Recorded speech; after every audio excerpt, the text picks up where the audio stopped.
मिलेगा। अरे आओ बैठो।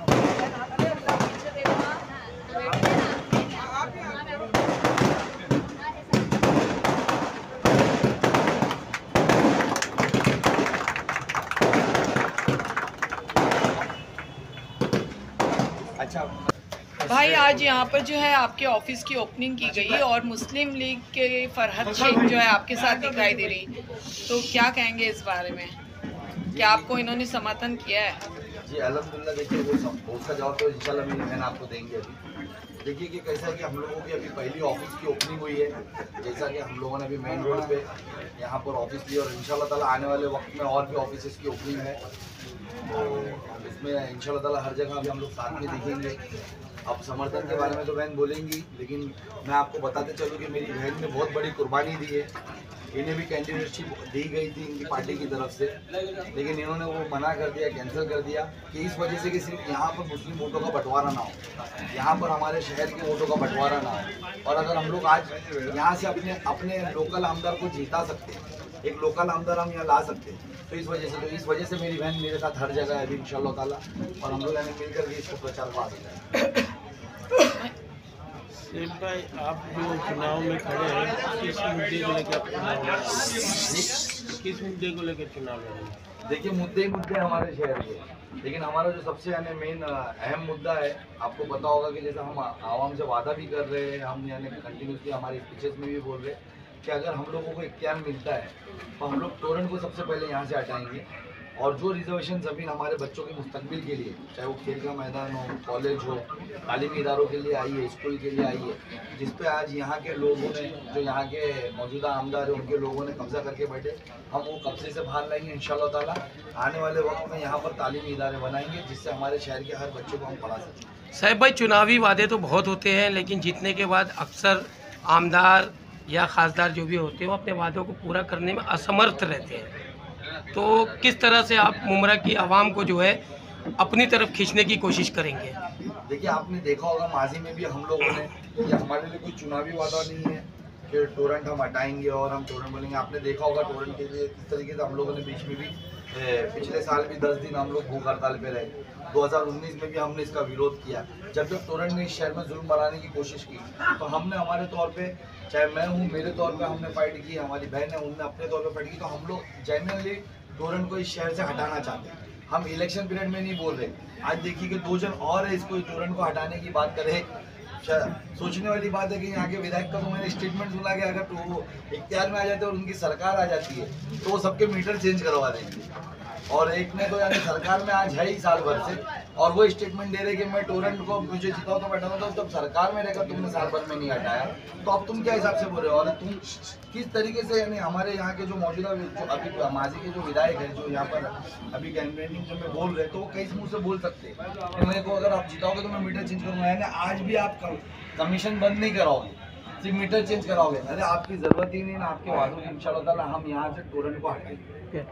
भारत भाई, आप जो है कब्रिस्तान के मुद्दे को लेकर बैठे थे, पर आज जो है एक प्रेस कॉन्फ्रेंस में जो है कब्रिस्तान का है 7/12 बताया गया और उसमें शमशान भूमि और वो बता दी गई कि हो चुका है। तो अब आपका कब्रिस्तान का मुद्दा इस इलेक्शन में रहेगा या नहीं रहेगा? देखिए बहन के जब मैं वहाँ पर भी बैठा था ना, तो वहाँ पर भी अधिकारियों ने मेरे सामने 7/12 लेकर आए थे कब्रिस्तान का। आप मेरे साथ कोर्ट चलिए, कोर्ट के अंदर देखिए कि कितने 7/12 वाले केसेस वहाँ पर पेंडिंग पड़े हैं। 7/12 पे होने से क्या होता है, हम क्या कह रहे हैं कि आप इतना लीगल बता ही रहे हो ना, तो टीएमसी कमिश्नर का 4 लाइन का लेटर लिखा के ले लो कि ये कब्रिस्तान लीगल है।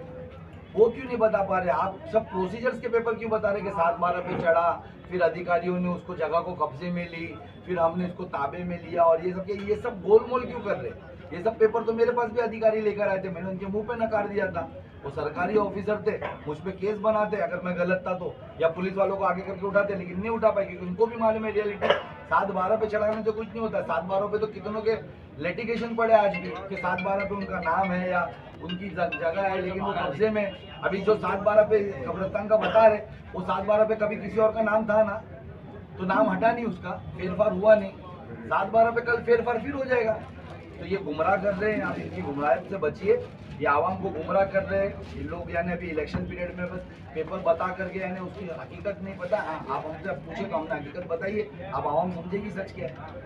फरत जो शहर भर के अंदर अब स्टेशन से लेकर के सबके सवाल रहते हैं, कौसा सब तक के नहीं चलेगा समीर जो भाई। देख रहे ट्रैफिक का मसला और गैर कानूनी हॉकर का मसला, इसके ऊपर आप क्या एक्शन लेंगे या क्या करेंगे आप जीतने के बाद? जी देखिए कि मैं मुझे बहुत यानी बेबसी सी महसूस होती है जब कभी हॉकर्स के ऊपर बात होती है। तो आप सोचिए उनकी क्या गलती है। यहाँ पर एक शहर बसाया गया और वो शहर की आबादी डे बाई डे बढ़ाई गई इलीगल कंस्ट्रक्शन करके।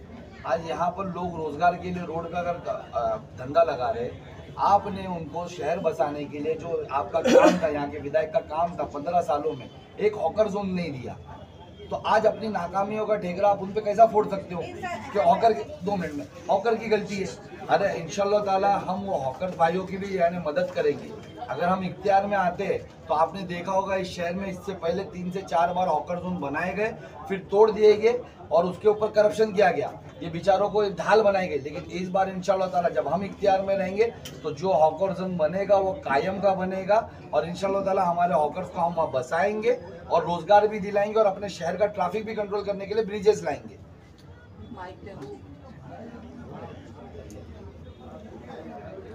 एक मिनट रुकिए ना, सवाल पूछ रहा हूँ। फरत आज जो है आप मुस्लिम यूनियन लीग की लीडरशिप कर चुकी हैं और लीडर रही हैं और आपने मुमरा के बहुत से भ्रष्टाचार जो है अकेले भी खोला है और आप मुस्लिम लीग से एक अच्छी कैंडिडेट बन करके खड़ी हो सकती थी। लेकिन आखिर क्या वजह थी जो आपने सैफ पठान का दामन पकड़ा, सैफ पठान का हाथ पकड़ा, बाकी किसी पार्टियों का साथ क्यों नहीं दिया? अस्सलाम वालेकुम। फरहत शेख मैं और इंडियन यूनियन मुस्लिम लीग पार्टी से आज आप सभी के सामने, क्योंकि ये बहुत अवेटेड लोगों का बहुत ये था कि कब मुस्लिम लीग से कोई स्टेटमेंट या उनका क्या स्टैंड है वो आए। काफ़ी समय से लोग जो है वो इस चीज़ के लिए रुके हुए थे और काफ़ी लोगों ने शायद ये भी कहा था कि आपको भी लड़ना चाहिए। लेकिन हम ये नहीं भूल सकते कि हम हमेशा खड़े हुए हैं तो शहर के लिए खड़े हुए हैं, हम हमेशा यहाँ पर खड़े हुए तो अपनी कौम के लिए खड़े हुए हैं। आज देश भर में जो हालात चल रहे हैं तो उस चीज़ को तो हम नकार नहीं सकते।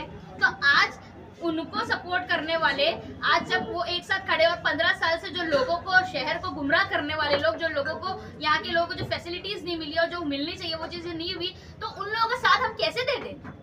आज अगर लोगों ने मुझे मुमरा की बेटी कहा है तो मुमरा की बेटी का फर्ज मुमरा के लोगों के लिए पहले बनता है। आज अगर ये मेरा बड़ा भाई अगर ये काम कर रहा है और ये मेरे और इनके काम हमेशा शहर के लिए रहे हैं। आपने अगर देखा होगा तो इससे पहले भी हमने पूरी कोशिश की। मैंने कहा था टोरेंट के लिए अगर जो खड़ा रहेगा मैं उसके साथ हमेशा खड़ी हूँ। आप बोलोगे तो मैं अपना पार्टी का बैनर हटा के भी खड़े रहने के लिए तैयार हूँ। तो ये शहर के मामला है। अगर आप कहोगे तो ये बस बात यही थी कि मैंने मेरे भाई का साथ दिया। मैंने भाई का साथ इसीलिए दिया क्योंकि हर कोई ये जो है ना अपनी ये कोशिश में लगा था। लोगों ने ये बताने की कोशिश की कि भाई सिर्फ जो है वो ये 2 पार्टी है।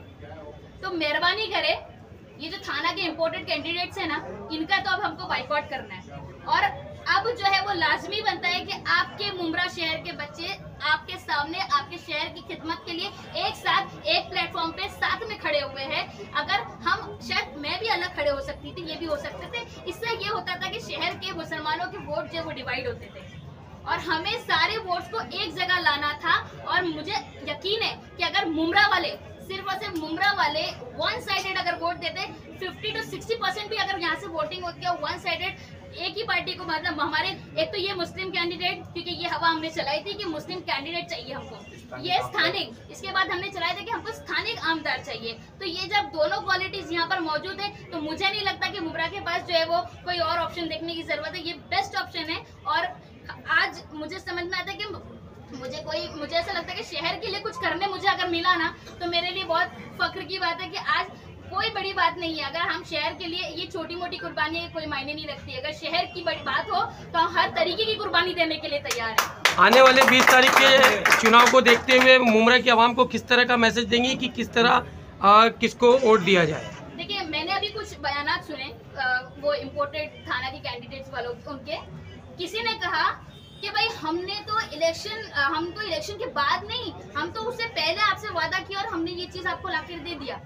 तो मैं ये सोचती हूँ, एक माइंड सेट है, मैं आपके सामने ये क्रिएट करना चाहती हूँ, लोगों के सामने, ये वोटर्स के सामने, कि जो बंदा सत्ता में नहीं है, पावर में नहीं है, तो भी तो काम कर रहा है ना, तो उसको सत्ता में लाने की जरूरत क्या है? काम तो वैसे भी निकाल सकते हैं उससे हम लोग, सही बात है कि नहीं? तो उसको लाने की जरूरत क्या है, पहली पॉइंट। और रही बात दूसरे की, जो 15 साल से यहाँ काबिज है, उसको तो लोगों ने अच्छा खासा वो इस इलेक्शन में उनको जो बता देंगे कि अब जो है बाहर के लोगों की जरूरत नहीं है। मुमरा के बच्चे, मुमरा की बेटी, उसका भाई सैफ पठान इतने कैपेबल है कि अपने शहर की खुद हिफाजत कर सकते हैं, उनको दूसरों की जरूरत नहीं है।